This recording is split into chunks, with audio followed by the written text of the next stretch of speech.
Hello everyone, the great West Indies cricket team, the greatest team in history no doubt. Superstars galore took cricket to another level and at the same time brought entertainment, fun, razzmatazz, calypso cricket and that unique Caribbean culture and atmosphere in front of the entire cricketing world and created a fan following of millions.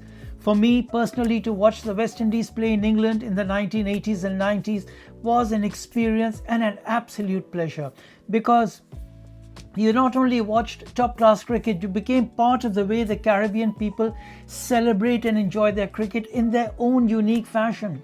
So what exactly is the West Indies and how is the West Indies Cricket Board structured? Now, Cricket West Indies is unique in the world of sport because it represents a multi-country cricket federation rather than a single nation. Now, there are 6 territorial boards that make up the West Indies, namely Barbados, Guyana, Jamaica, Trinidad and Tobago, the Leeward Islands Cricket Association and the Windward Islands Cricket Board.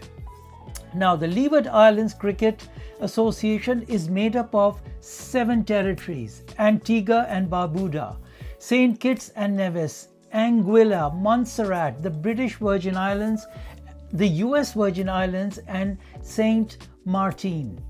Now, the Windward Islands Cricket Board is made up of 4 territories: Dominica, Grenada, St. Lucia and St. Vincent and the Grenadines.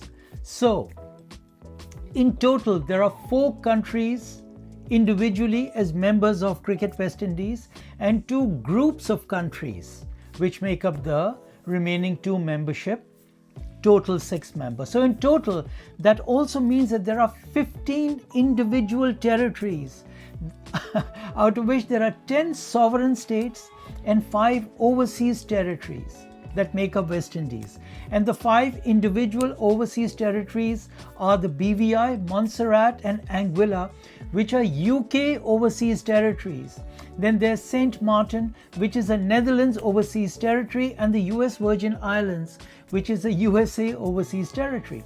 So when you say West Indies, you're really talking about a cricketing federation of 15 different countries and territories. So it's a fairly complicated structure. Now, while the structure has stood the test of time and it has not been easy, a number of factors come into play. The difficulty of hosting a series is logistically much more difficult than just hosting a series in Australia or England, because here you're talking about matches being played across different countries that are islands and they are not connected.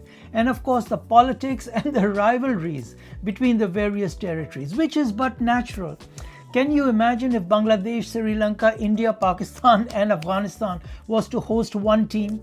Can you imagine the politics involved in team selection? And just that one factor alone would make this a non-starter, let alone where the home matches should take place, where the cricketing facilities should be, where the academies should be built, and the allocation of funding and resources.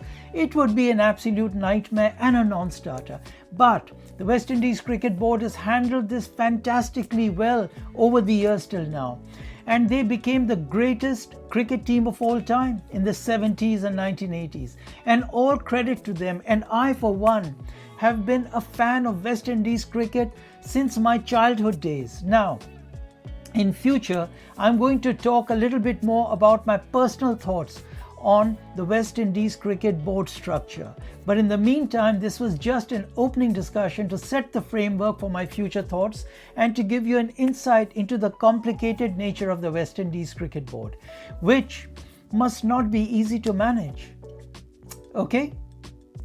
Till next time.